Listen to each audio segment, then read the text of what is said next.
And the reason being is that because the county is full, there's a lot of people here, so there's not much in terms of population growth. One of the metrics we should use when it comes to spending is what was your budget before? If you add inflation and population growth, what should it be? And then what is it actually depending upon your current budget? Well, if you don't have population growth, you can't use the argument that we have that many more people. There's not that many developments being approved in the state of Florida. They're not adding that much more people. So yes, is there inflation? Yes. But the amount of money that is being asked of the taxpayers in the state of in Broward on behalf of their local government is far outstripping, in my opinion, the residents and the taxpayers' willingness and ability to pay.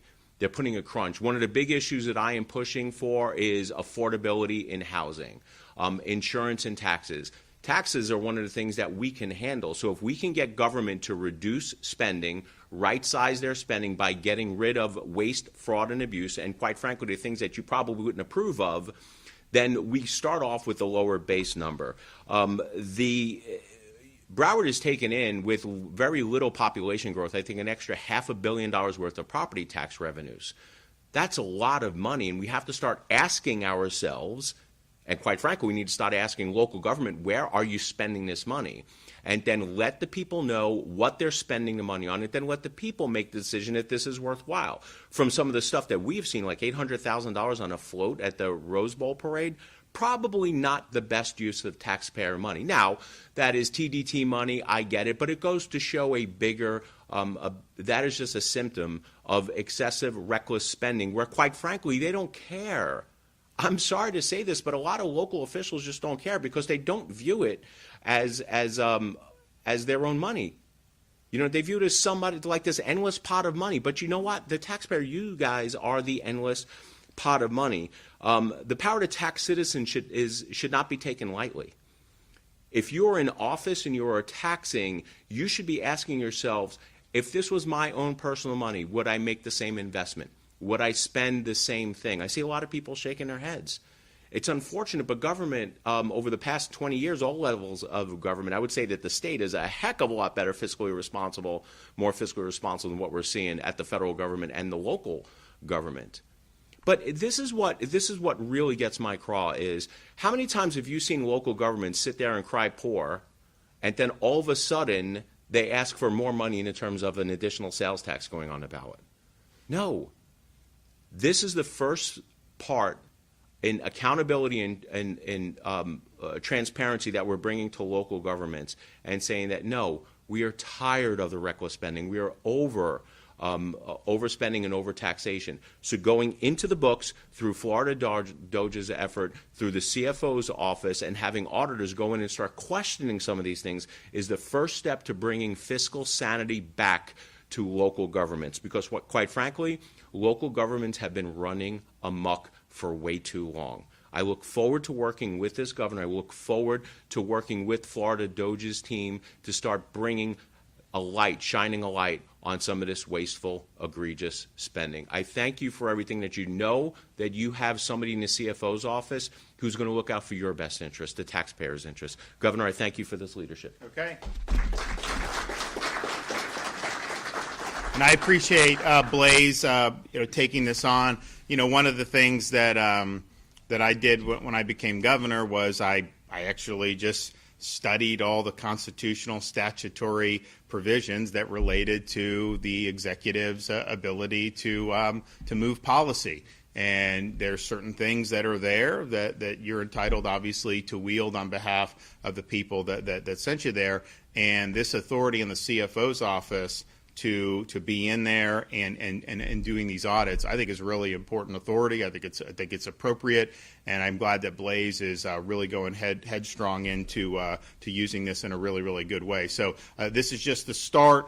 There's going to be more over the next, particularly couple weeks, that we're going to do around the state. I think you'll see counties, but I also think you'll see cities, and I think that there's going to be a lot of taxpayers that are going to be happy that this is being done. And ultimately, this is what it's about, the people that pay the bills, who work hard and have their incomes or their property taxed to be able to support these services. And while there's certain things that we all support, we know that some of this stuff has gone astray. So let's show some accountability here. Yes, sir. Yes, Governor Chris Nelson.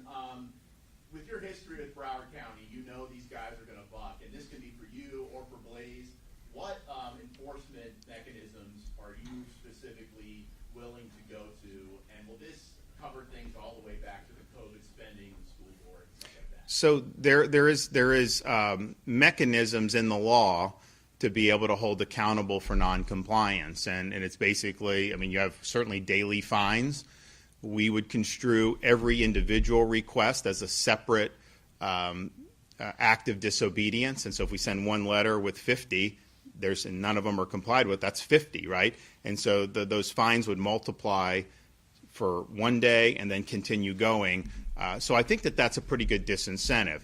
There also, the law is clear. There's some people say, well, why would the state of Florida care, how the county in Broward or the, place at Alachua or Hillsborough or any of these places spend their money.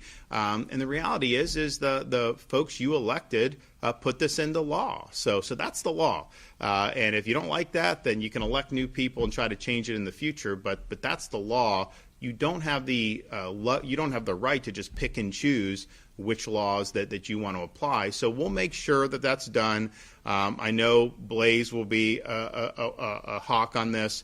We obviously will use our authority, and then quite frankly, I'm sure the Attorney General will ensure that there's compliance. So there's going to be compliance. That's just the way the people have spoken on this. We have the authority. I was very public about asking for this, and we got it done. And so now we're going to do the people's business. Yes, sir. Can you break down, Broward County's millage rate has stayed flat for the last 8 years. Why is that not enough relief? Yeah, come on. For taxpayers? Also, you mentioned a small change in percentage of population growth, but it's like 100,000, somewhere in 100,000 people a year moving to Broward County. So a couple answers. First, I want to answer Chris's question in terms of, as a legislator, I get appropriation requests all the time, right? Now, I get it from my counties where they say that I previously represented Pasco, Hernando, Citrus, and Sumter counties, and now we get appropriation requests and asking for money. And the first thing I ask myself is, do they need the money? What is the money being expended for? But I think the question we need to ask is, the counties who are requesting the money actually spending the money that they have wisely? And what will frustrate me is when I see a county egregiously spending, not being good stewards of the taxpayer dollars, and then all of a sudden put in appropriation requests. So to answer your question in terms of accountability, I think that if a county, municipality, city, any government entity is putting in a appropriation request because they want more money, and we have proven through Florida DOJ efforts, through the audits through the CFO's office, that they are wasting the money that they have right now, they shouldn't be allowed to ask for any more money. We as a state should not give them an appropriation of $10, $15 million if A, they're sitting on a bunch of money in their coffers right now in their investment funds, in their reserves, or if they've proven that they're not good stewards of the taxpayer money. If you need money for something and you don't have money, then that is a difference than if you have the money and you're wasting the money and then you're asking the money. We're not going to pour good money after bad. And to your point about the millage rate theoretically should be going down in those issues, not remaining flat. Remaining flat with the increase in the property taxes yields a lot more money, $450 million, almost $500 million more. If you look at some of the places in the state that have the highest property values, and I'm thinking Monroe County right now, over the years, the maximum allowed millage rate you can have per section in your trim notices is 10, right? I think there are some exceptions for small counties to pierce that. But if you're at 10 and property values go up, if you want to keep the same revenue, the millage rate should be going down, not staying the same. So when your county comes out and says, well, our millage rate has stayed the same, that's a tax increase in this scenario. It's not a tax decrease. It's not even taking in the same amount of revenue. So millage rate should be going down, not staying stable, and they should definitely not be going up. Well, but I think the issue, It's an unrealized gain property. That's the problem. That's why it's unjust, quite frankly, to have a homeowner who's working hard, doing all this, and you're still having to pony up money, basically paying rent just to be on your property to the government. That's not true homeownership. And so it's an unrealized gain. That's why they're taxing it. So yes, if the tax rate was the same and you were only taxing realized gains, then you could have a point. But it's an unrealized gain. So people's values are going up, partially because housing's gone up across the country, but even more so in Florida because there's been demand to come here. And so people are paying more. Even homesteaded properties are paying more. And then, heaven forbid, you have a young family, you grow out of a house, you want to buy, then you're at a much higher cost basis right there, and you're paying a lot more. So they're taxing unrealized gains. And so if you're taxing unrealized gains, to say you're keeping the millage rate the same, you're taxing higher values. People are having to pay more, but they've never sold the home at that point. This is just paper value. And it's interesting. How often are they aggressive to assess your property value lower? No, that's not what they do. Yes. In regards to the City of Miami ruling yesterday, would you like to personally see those elected officials held accountable? And then secondly, when can we expect the Lieutenant Governor announce a big holiday perhaps? So I told people I would deal with these appointments after the legislative session. Obviously went till the end of June. So we were able to do the CFO. So the LG we're working on, I just got to vet people, right? And there's different folks that want it or this. And so it'll be soon, but it's not necessarily going to be, today or tomorrow. Now, look, on the City of Miami, now some people ask me, could you remove the commissioners? And actually the way Florida law is, governor has way more authority over county elected officials than municipal. So the municipal, really there needs to be a criminal pretext for the governor to exercise the suspension authority there. Now, why they did this, was there something behind the scene? I don't know. I mean, obviously it's a shady thing, right?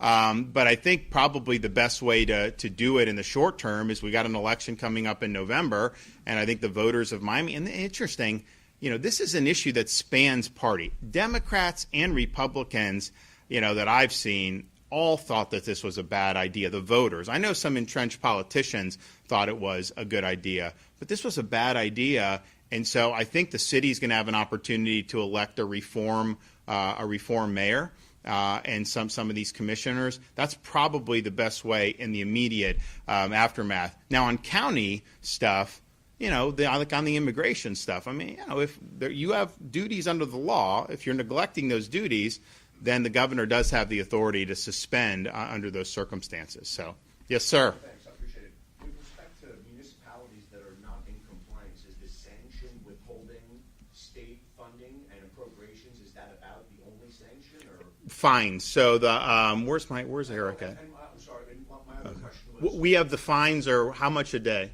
$1,000 per day.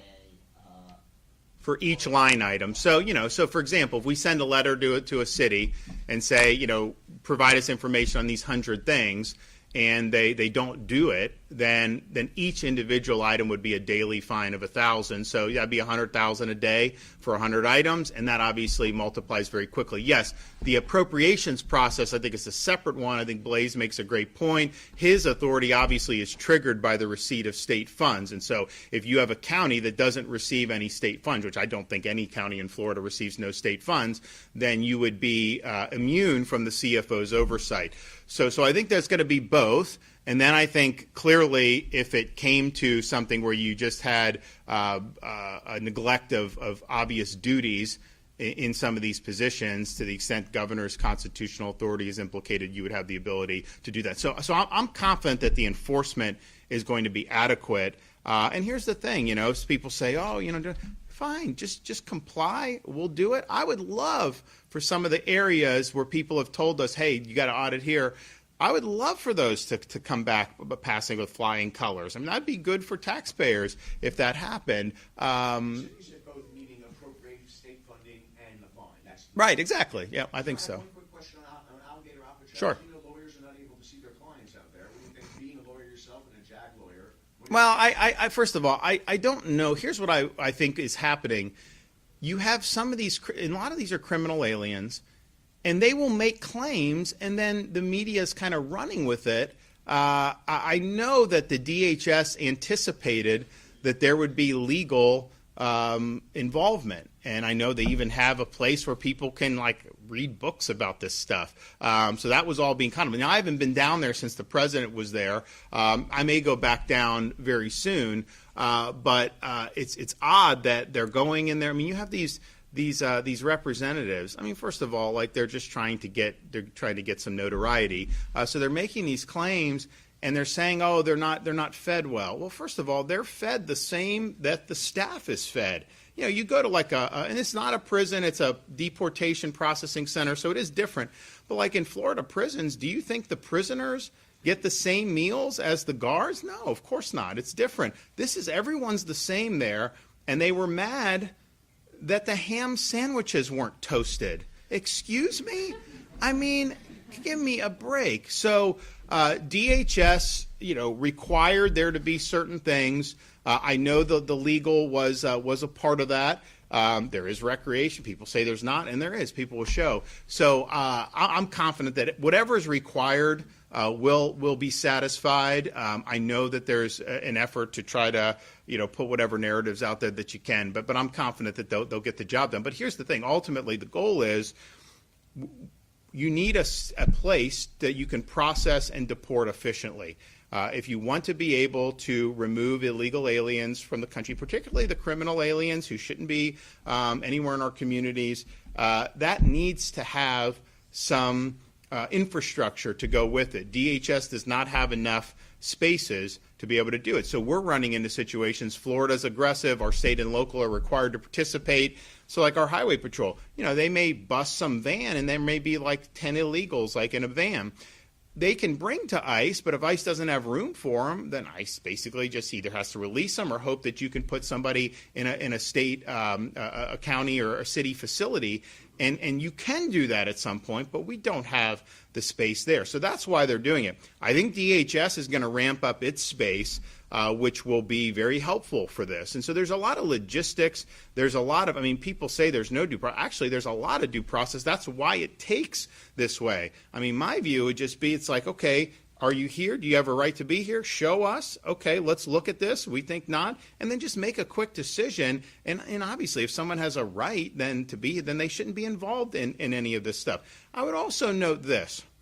When you go into Alligator Alcatraz as an illegal, the first thing DHS does is they give you a brochure and they tell you, you don't have to come here. You can get at federal expense, all expenses paid flight back to your home country. No questions asked. Now, obviously, they'll escort you to make sure you're getting on the plane. They check to make sure you land.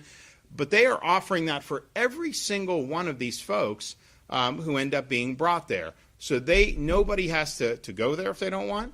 They do have the ability to take the DHS up on their offer and go back to their home country. I don't see that mentioned as much, but that is definitely part of it, and it makes sense financially because whatever the cost of the ticket is going to be less than going through a more lengthy process and then end up flying people out at a military or DHS aircraft. So, yes, sir. Back to the audit really fast. You mentioned that you're starting with the counties that haven't voluntarily agreed to be part of the auditing. Do you know off the top of your head where the other South Florida counties stand, Miami-Dade?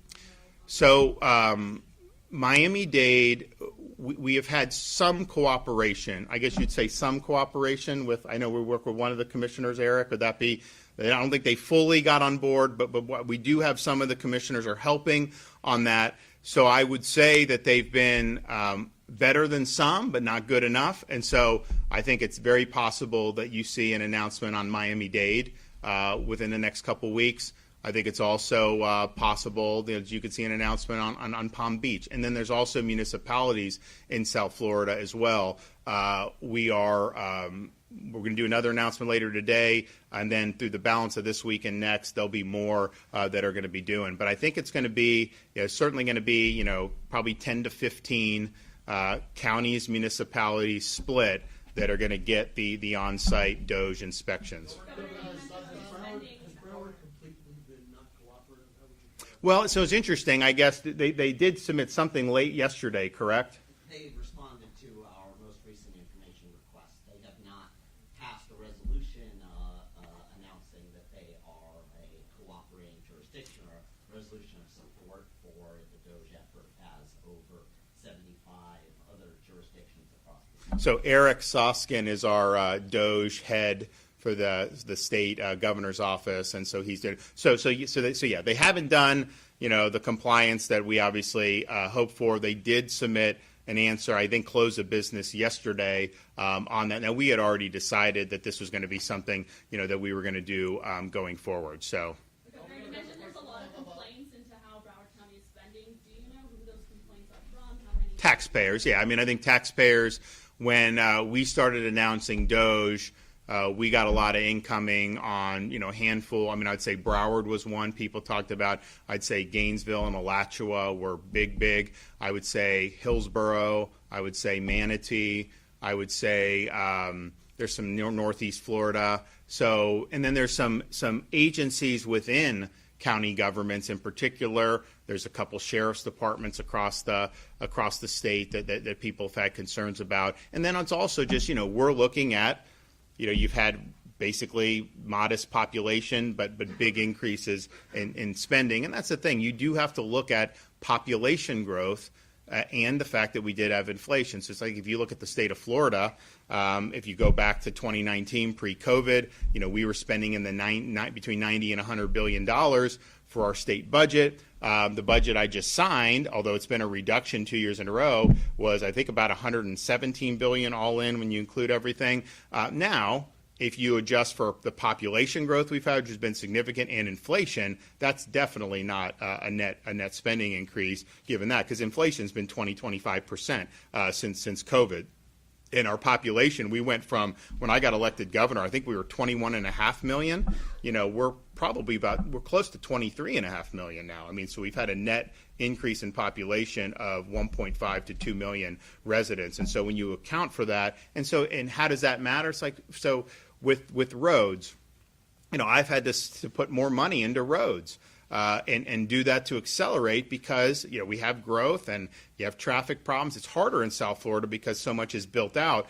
Most of the other parts of the state, you have an ability to do some things, widen lanes, do things that will relieve. So if you look at like what we've done on I-4, the I-4 project in Orlando until about you get to Disney, that's made a big difference. Now we've done a temporary lane from Disney into Polk County. That's increased the flow dramatically. That's going to be a permanent fix. We're going to have lane exposure. So like we have to do those things. We have to build new schools, right? When the population warrants it and you have too many in one, you gotta do that. So those are things that just kind of happen. But I think what the state of Florida has done a good job of doing is not saddling taxpayers with recurring ballooning expenses.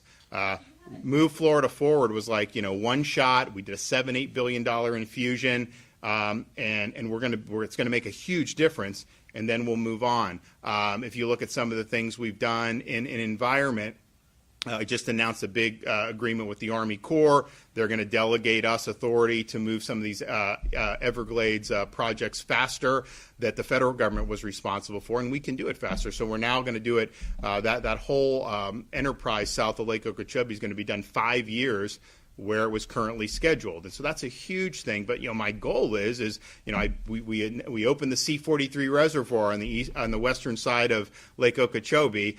We put a lot of money into that. That's good. And there's obviously upkeep. But when you get the infrastructure in place, you do the water flow, you will be able to spend less in the future. I really believe that. So these are things that just you go. But I'd say from the state's perspective, we always want to do better.